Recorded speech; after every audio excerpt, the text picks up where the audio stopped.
When I was 7 months pregnant, my mother-in-law turned my baby's nursery into a bedroom for her daughter while I was at work. She packed my daughter's clothes into trash bags, shoved my grandmother's rocking chair into the garage, and told me, "It's just a baby, she won't remember." My husband said I was making it a whole thing.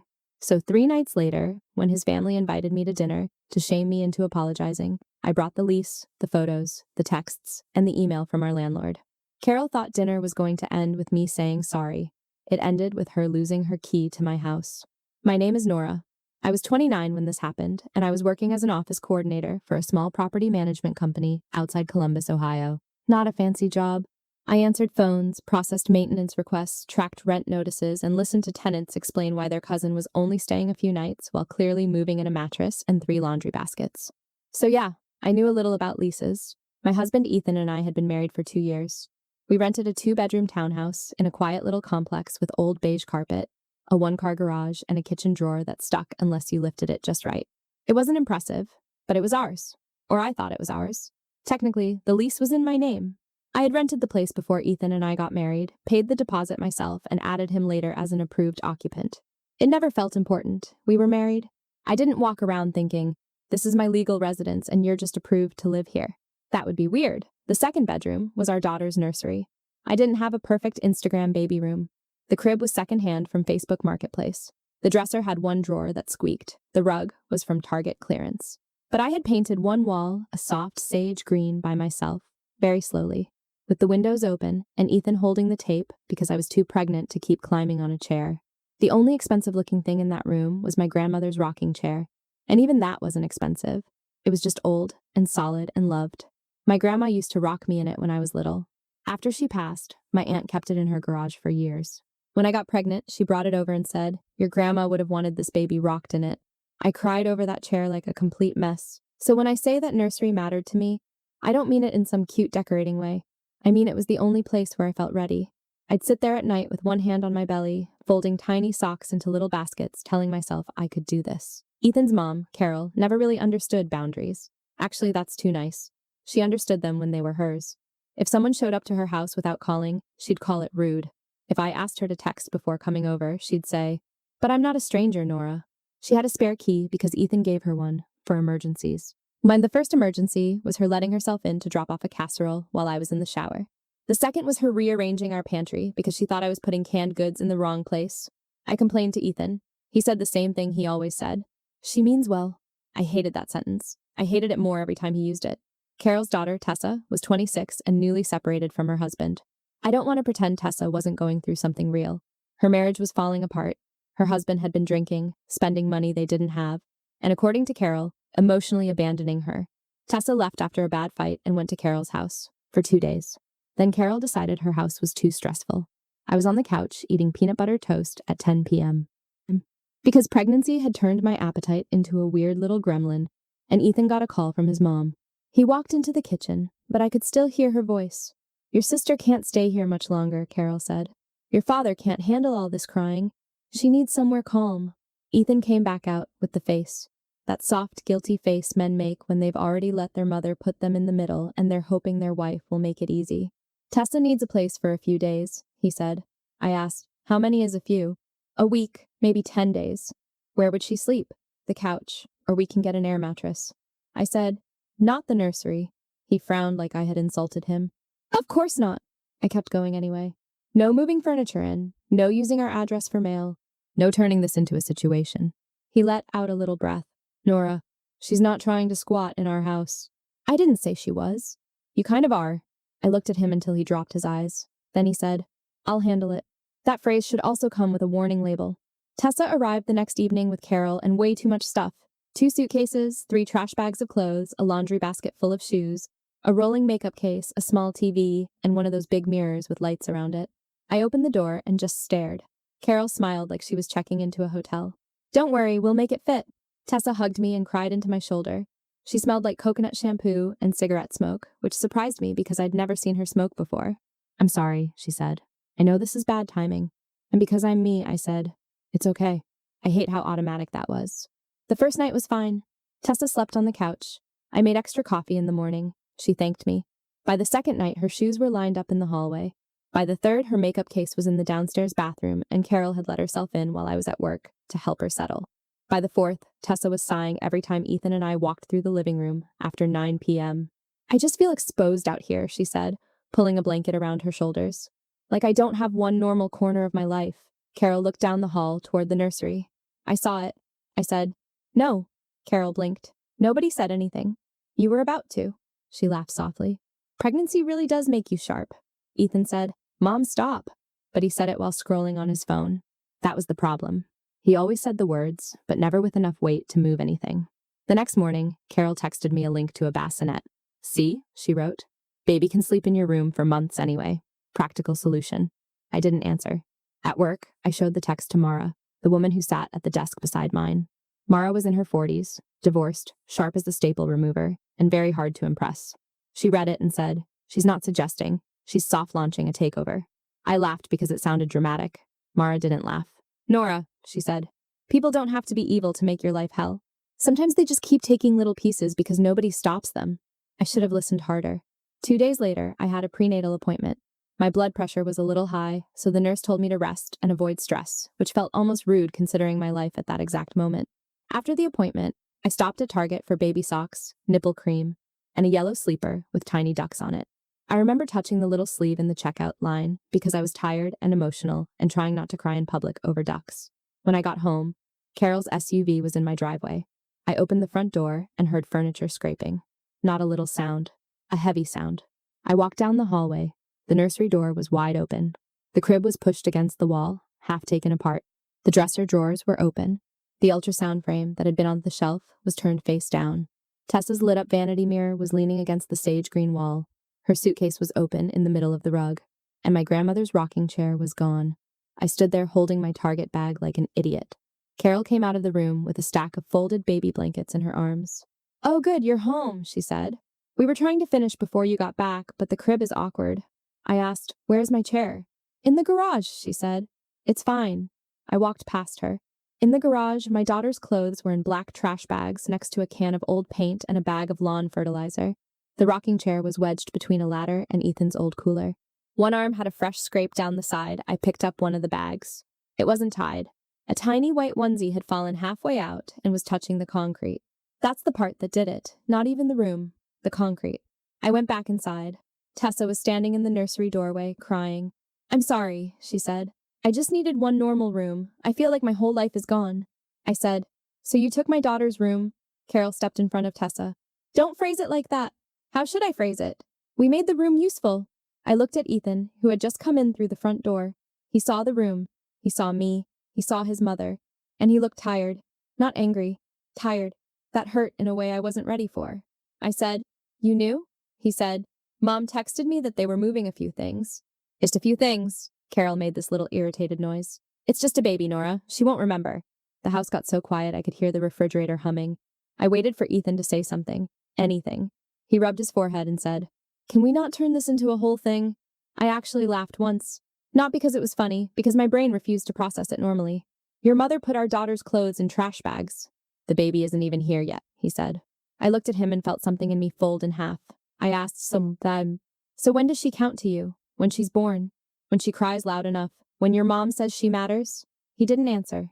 Tessa whispered, "I turned the ultrasound picture over because it felt like it was staring at me." I stared at her. She said it like she was explaining something reasonable. Carol put a hand on Tessa's shoulder. "See, she's traumatized." I nodded slowly. "Okay," I said. Then I went to our bedroom and shut the door. I wish I could say I stayed perfectly calm. I didn't. I sat on the bed, shaking, furious and embarrassed and weirdly guilty. Tessa was in pain. Carol had always been pushy. Ethan was weak with his family. None of that was new. And that was exactly the problem. It wasn't new. It was the same thing, just bigger. My phone buzzed. It was Mara asking how the appointment went. I sent her one photo of the nursery. She called me within 10 seconds. "Is Tessa on your lease?" "No." "Is Carol?" "No." "Is Tessa receiving mail there?"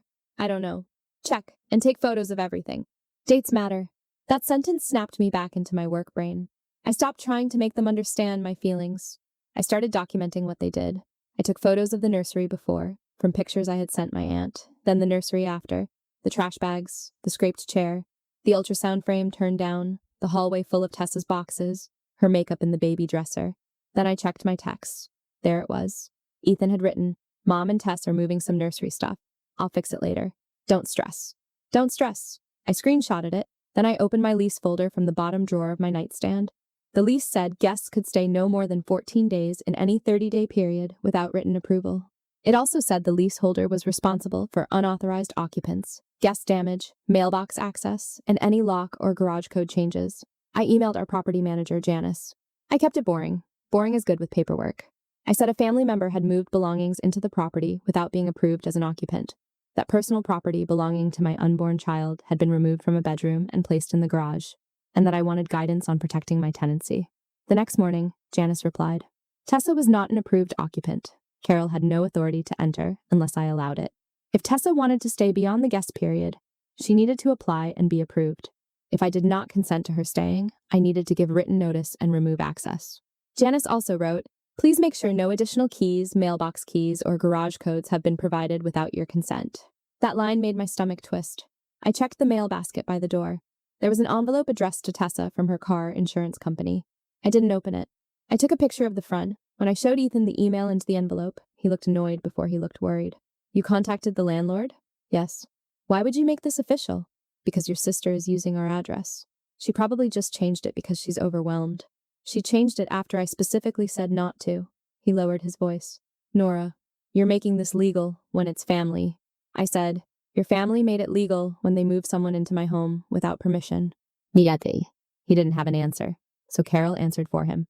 By lunchtime, the Bennett family group chat was on fire. Carol wrote, "Please pray for us. Nora is threatening to throw Tessa out while she's losing her marriage.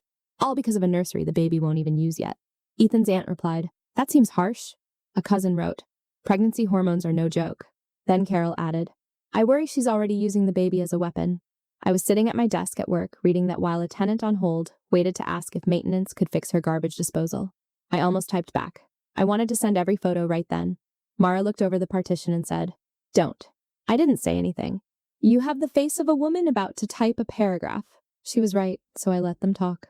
By evening, Carol invited us to Sunday dinner to clear the air. Ethan said we should go. I asked, "To do what?" "To talk." "No, to let your family corner me." He looked away. I said, "Are you going to defend me?" He didn't answer fast enough. That told me everything. I went anyway. But first I printed the photos, the lease page, Janice's email, the screenshot from Ethan, and the picture of Tessa's mail. I put everything in a plain blue folder. I also texted Mara the whole file and asked her to keep it in case I chickened out. She replied, "You won't." Carol made pot roast for dinner. She only made pot roast when she wanted everyone to pretend she was the sweet mother at the center of a wounded family. Tessa sat beside her in a big cardigan, looking pale. Ethan's aunt was there. His cousin and cousin's wife were there. His dad sat at the end of the table, barely speaking, which was his usual contribution to family conflict. We hadn't even made it to the potatoes before Carol started. "Nora," she said, "I want you to know we all understand pregnancy is emotional." I put my fork down. She kept going. "But Tessa is losing her marriage. She needed privacy and dignity. A nursery is a sweet idea, but it is not a person." Tessa wiped her eyes. Ethan's aunt said, "Nobody is saying your baby doesn't matter, but the baby has two parents and a home. Tessa has nothing right now." Carol looked directly at me. "You owe her an apology." I looked at Ethan. He stared at his plate. Carol said, "And honestly, you owe this family one too. You've made everyone uncomfortable." Then I asked, "Can I show you something first?" Carol gave a little shrug. "If you need to." I opened the folder. First, I put down the picture of the nursery before. Crib built, rocking chair in the corner, ultrasound frame on the shelf. This was my daughter's room before. Then I put down the photo after. Tessa's mattress, her mirror, the crib pieces against the wall. This was after Carol and Tessa made it useful. Tessa whispered, "It wasn't like that." I looked at her. "It's a photo." Then I put down the trash bag picture. "These were my daughter's clothes." Carol said, "They weren't trash. They were stored. Beside paint and fertilizer," I said. Then I put down the picture of the ultrasound frame turned face down. Tessa's face went red. I said, "You said it felt like it was staring at you." Nobody spoke. Carol recovered first. "You're being cruel. She is in pain." I nodded. "I believe she's in pain. That doesn't give her the right to erase my daughter from her own room." Carol snapped, "Your daughter is not here yet." I pulled out the lease. Carol rolled her eyes. "Oh, please. Now we're doing paperwork at dinner?" "Yes," I said, "because feelings didn't protect my home. Paperwork did."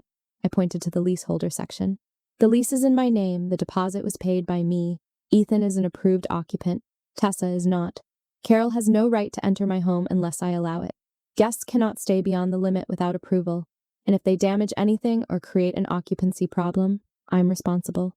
Carol's face tightened. My son lives there. He does, I said. Because I allowed it. That is not the same as owning it. Ethan flinched. I didn't like saying it in front of everyone, but he needed to hear what his silence had made me say. Then I put Janice's email on the table.